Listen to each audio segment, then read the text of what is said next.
Hi guys, good evening. This is Dr. Jenny Yusuf, physical therapist and doctor of physical therapy. I am a geriatric clinical specialist and the vice chair of the Global Health in Aging Adults Special Interest Group. So tonight, every Thursday, we highlight innovators, physical therapists, occupational therapists. We even have an audiologist and also academicians and any clinicians who are making waves in our community and service. So if you are in Abu Dhabi, Salam Alaikum, in Philippines, Mabuhay, and US, good evening and welcome. For tonight, our guest is none other than Beth Black, and she is a physical therapist and board certified in geriatric specialist, and also now she is doing lots of community outwards. And also, she is 25 years as a physical therapist, just like me, home care, acute care, and that's really amazing. She's very active helping in the fall prevention. She even do the safe, and we will discuss more on what other things she's doing. And that really helps us clinician wise and also our clients and caregivers, especially in active aging adults. So welcome, Beth. Thanks for having me, Jenny. You're welcome. And I believe you're in New Mexico and I'm in Delaware. So how's the weather there, Beth? Beautiful fall weather. We're having cold in the morning, cold for us, like maybe high 30s, low 40s. But then it was like 68 and sunny and gorgeous. So I always pinch myself. I grew up in Kansas. So this is not, I've been here for more than 35 years in Albuquerque, but this is pretty much the life as far as climate goes, as far as I'm concerned. Yeah, I like that. We keep talking about New Mexico is easy, but the Albuquerque is challenging, right? Yeah. Absolutely. Yeah. Thank you so much. We have a couple of physical therapists there. So in New Ah, Mexico, yes. And I believe RV is there now. So RV yes. then is based now. That's why I We're see very there. happy to have him. Yes. Wonderful. So welcome and thank you so much for offering your time. I know you're very busy. I would like to know, as a physical therapist for 25 years, and plus, what are those amazing experience that you remember that you can always love to share for your other therapists, like your wins? Oh, wow. So a lot of my time in practice was in home care. And I really love being in people's homes. So first of all, I was in acute care and inpatient acute rehab. And then I went to home care. And I really noticed the dynamics changed dramatically when you went to people's homes, that basically they were in charge and I was not in charge. And I think that really flipped how I practice in a wonderful way, in such that I really respected and wanted to find out what was important for each person I was working with, to a much deeper level than I did from the beginning. So the rules of the house are the rules of the house, and I have nothing to say about them. So if I don't get a way to kind of worm my way into bonding with the person that I think I might be able to make some positive changes in their life, then I'm not going to get anywhere. And that's so different. And people that have never worked in home care don't really get that, because we can be pretty bossy as physical therapists, like you need to do this and you need to do that. And when you're in somebody's home, it's like you may sneak in a little bossiness here and there, but you cannot, if you use that technique, you're going to be kicked out of the house, or they're going to be conveniently maybe not home, but they can't find time for you to see them or whatever. And along with that is bonding with their animals. So Yes. it's not part of your direct plan of care, but again, if you Mhm. do not make friends, like I always would have little treats for the dogs and Ah. talk to them, and because that was my way to get warm into people's hearts and being willing to think about some of the changes that I would be recommending. So there was a level of psychology in there. My first bachelor's was in social work, so I feel like that really helped me be comfortable with that kind of interaction with people. And I found that the success of practicing really went a long ways when thinking at a different level of just the practicality of and technique of what I might be able to give them as a PT. Yes, that's true. I like when you told me about the pets. It's really nice. Sometimes I name my patient like Miss Smith with Becca, and Becca is the dog. Yes. Yeah. Sometimes Mr. Smith is with Thunder, and that's the yeah, and I remember exactly their pets, and how I remember the client itself. And Mm-hmm. we always ask, so that's a good tips for the home health therapist. So we always ask the day before, like, do you have pets or dogs? It's part of our question because so that we will not be surprised somebody jumping on you. So what are those like? Those are already great tips, Beth.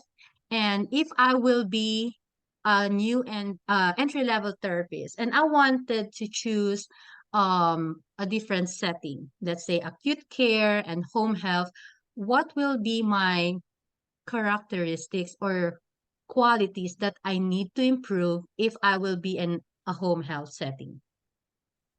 So home health, I would say you have to be flexible because, as I already mentioned, your agenda may not be the agenda of the house.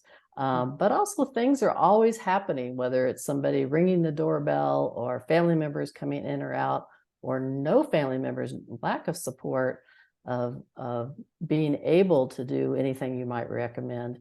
There's just so many variables in home health that if you think I'm going to go in there and do X, Y, and Z, Mhm. you're going to be a very frustrated person and maybe not be able to help that person very much if you don't kind of take many detours to be able to really reach the goals that are important for that person. So Nice. That's flexibility would be the biggest thing. flexibility. Yeah. And also, what are the other, how about the challenges? When you're home health, you need to travel. So, what are the other challenges that yourself encountered in your experience that you want to share that can happen to some cases? So another thing that really comes in handy is being creative. So if you're in a clinic, you're in a hospital, whatever, you have availability of lots of equipment, again, controlled environment.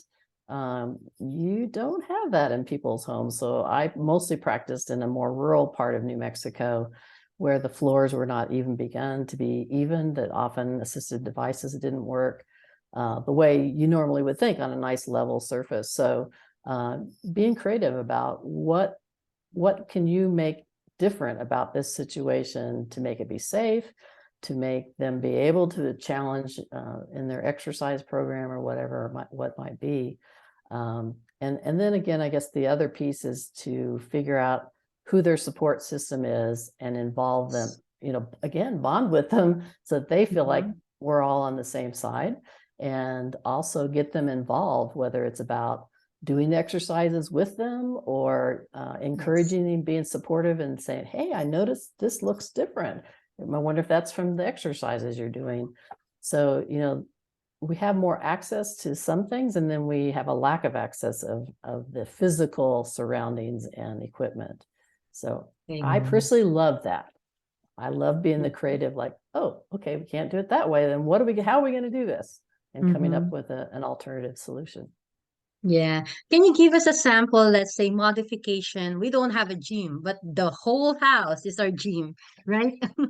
So, what are the things that you usually bring and what the portable ones that you usually have in your car that you usually use for your clients, and how will you modify your a particular exercise in a client's home? Like, how's your day? So, in a client's home, let's say.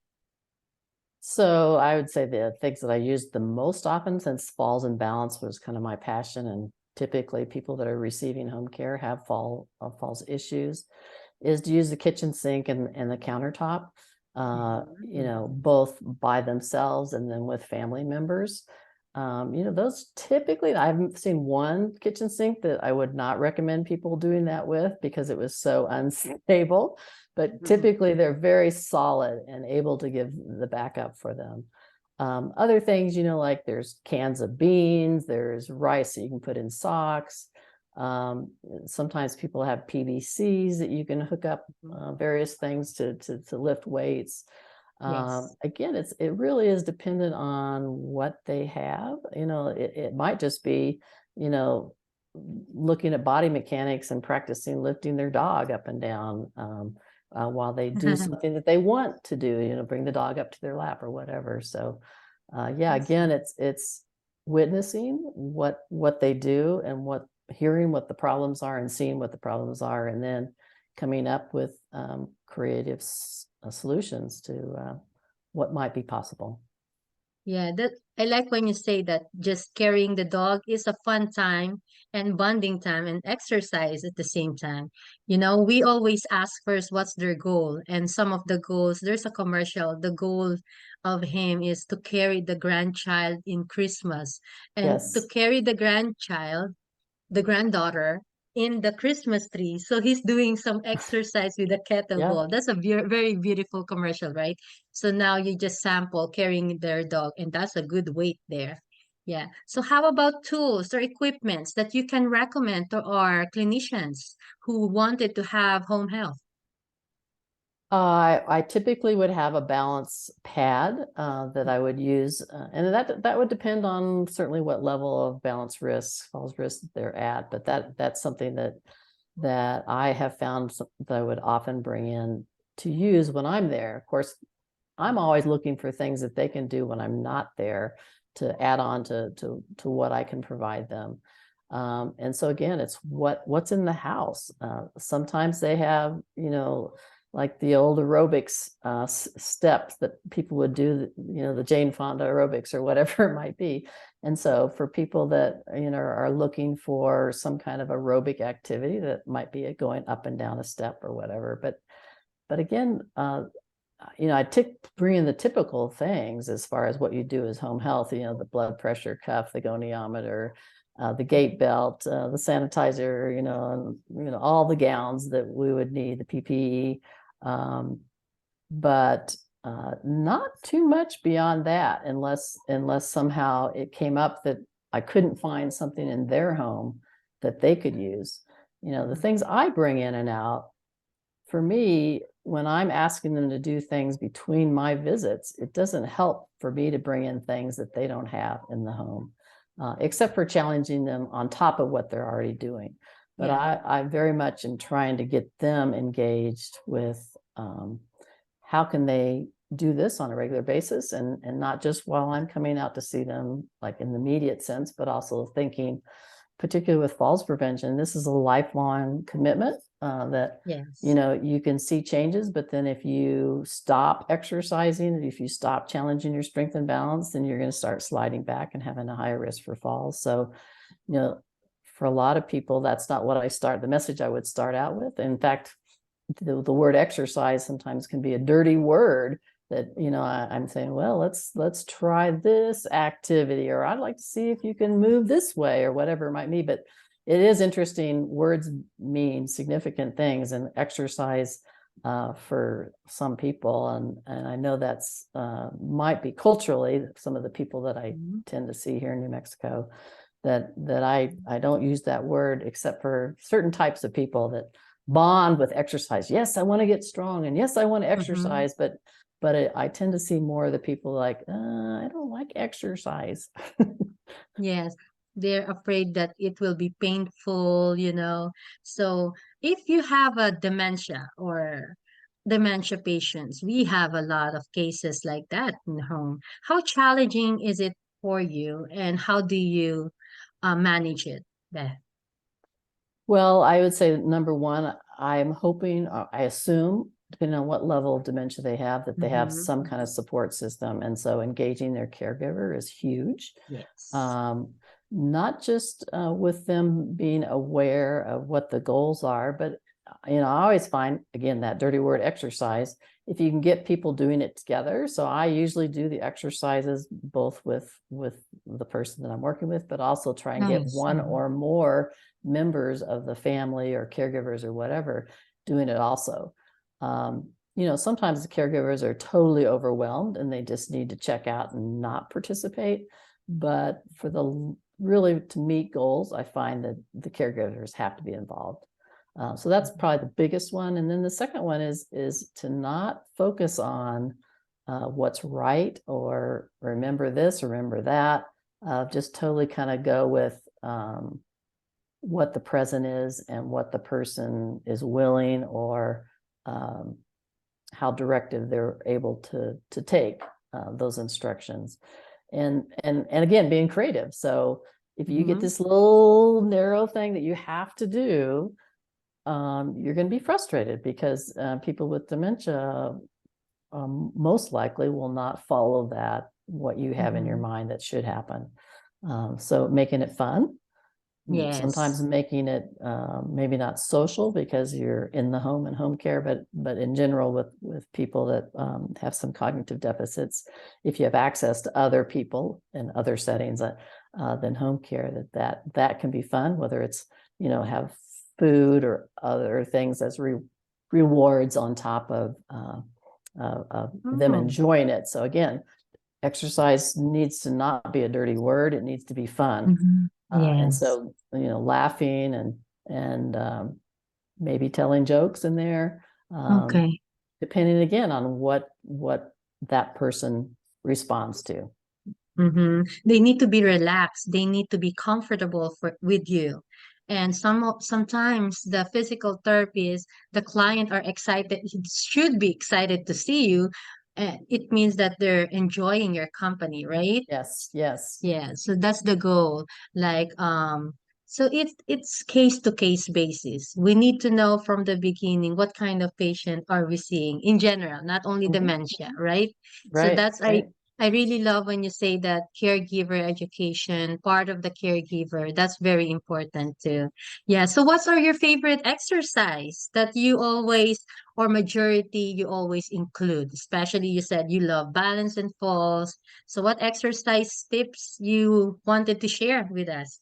Well, I am Otago trained, and I've taught throughout the state of New Mexico many courses through the Department of Health on the Otago exercise program. So I like simple and very functional things, and particularly when I'm practicing in the home. So sit to stand, that is kind of like very, very basic. And even those that maybe don't have fall risk issues, which is unusual, but still that is something that tends to people, whether it's a family member buying a lift or whatever, that takes away that practice of being able to get up, or people are building up their chair or using their arms a lot more than they used to. It's just a functional thing that makes a world of difference. If they can stay strong in that way and independent, then they can be left at home alone. They can be in charge of their life, and that's usually a very meaningful thing. So sit to stand. Many of the balance challenging things, again, at the kitchen sink, going from full support to, one hand support to two finger support to maybe no support kind of thing. Yeah, so those are kind of the exercises that I very commonly would prescribe.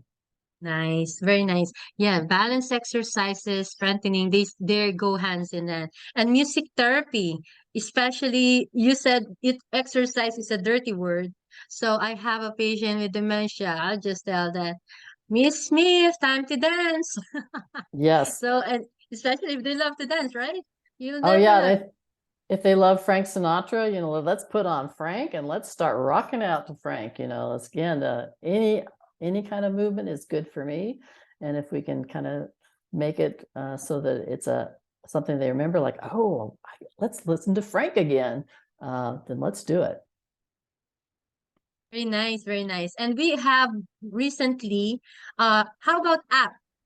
Do you have any like app that you recommend or technology nowadays that you want to share with us, especially new clinicians that you want to share or suggest, recommend? No, I'd say I don't use apps, and Okay. I would love to have the flip side. So what's important to me, particularly at this point of my career, is to be open to new ideas and hearing what's working or not working for other people, and kind of learning not just from my own experiences, but from other people's too. So that would be something I would love to hear from somebody else. Uh-huh. We have one. I interviewed her as well, Beth.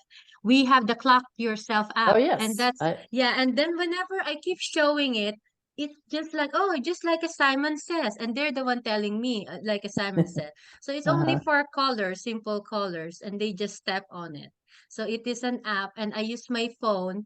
So the challenge is if they cannot see or cannot hear well because there somebody is Mhm. telling you what color they will step on, but it's a really good cognitive training, dynamic balance, and you can make it fast, you can make it slow, and then also it will be the second advanced advanced activity is the clock yourself. The one touch number one, touch number two, touch number three. So when I asked them as a home exercise, one of my patient, the son, put different colors of t-shirt on the four Ah, corners because cool. mommy is having difficulty in maybe seeing. So what he did, he put a t-shirt green, blue, red in different four corners, and that's what mommy touch. Green, touch That's that great. green t-shirt and point, and then go back to the center. Point, go back to the center. So those are Nice. some of the apps. Yeah. How about books and books that really influence you, personal motivation, even about our physical therapy that really recommend that you want to recommend for our new clinicians, Beth? You're stumping me. um, yeah, I do enjoy reading, and I would say books, I not so much that relate to physical therapy, but certainly the journal, the Journal of Geriatric PT would be something I would recommend, and the Balance and Falls monthly challenge. Again, it's very practical things that you can apply very quickly into what you might be considered doing. But I can't say that there are any books on that I can relate to for physical therapy. So Oh, not to no say I don't read problem. them, but Yeah, that's really nice. Those journals, especially the Jerry Knows journals, they always have a great articles, and we would love to know more about those balance and false things in the APTA. Thank you so much for your contribution in the community. You always show the safe. So can you tell us a little bit about safe, Beth? so I am very excited about the senior athlete fitness exam. Being a longtime state advocate, APTA Geriatrics state advocate for New Mexico, and currently regional coordinator of state advocates too, although I'm outgoing. It's always a challenge to figure out how to engage current students and new graduates in geriatrics. And so been involved with my state falls coalition for many, many years, and set up fall screening. And often as part of service learning, the colleges and various programs will support having their students come participate that. And people do that, and they have a great experience typically, but they're not gushing. The students don't gush about how cool that experience was and how they might want to continue to work with the geriatric population.